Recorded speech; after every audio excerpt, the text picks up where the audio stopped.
I looked up, and a baby lion fell from the sky.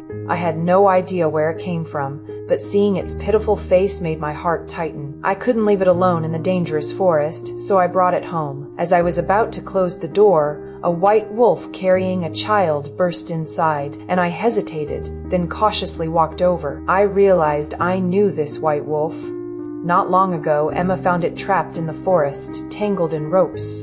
It didn't fear her, even though she was a stranger. I cut the ropes, and finally it was free. Now, it had brought a child straight to my home. My house had turned into an unexpected zoo. I tried to call the police, but there was no signal. A patrol officer from the Animal Protection Association arrived just then, asking about the baby lion. The lion's mother had been shot by hunters, and the cub was sold to a circus. During transport, the plane crashed, and the cub fell from a tree, landing in my arms. I had planned to return it, but hearing it was from a circus, I changed my mind. I decided to keep it a secret.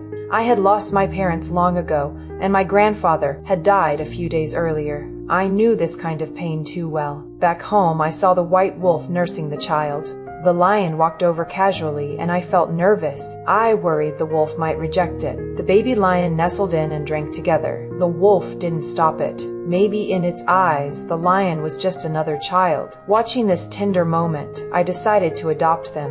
Days passed, and the two grew inseparable. They played and tumbled around the house every day, while the wolf returned on schedule to feed them. I couldn't help taking out my phone to record them. Over time, they became clingier. When I practiced piano, they stayed outside, but the moment I stopped, they followed me everywhere. Sometimes, they slept together in the forest cabin or splashed in the river. In the evenings, they watched sunsets by the shore. At night, they curled up beside me and fell asleep. A few days later, I finally landed my dream job, but I couldn't feel happy. It meant I couldn't take care of them properly. The wolf had its mother. But what about the lion? I started searching for a safe place for it. Then, disaster struck. One day, the wolf went out to hunt and was captured by a hunter with a tranquilizer gun. I returned home and froze. The house was a mess, and the two were starving, searching for food. The wolf was gone, and panic set in. I searched everywhere but found nothing. I returned home to feed them first. I felt helpless, knowing I couldn't balance work and caring for them. I decided to send them to the Animal Protection Association, hoping they'd be safe and happy. But at midnight, they climbed onto my bed, refusing to leave. My heart melted completely.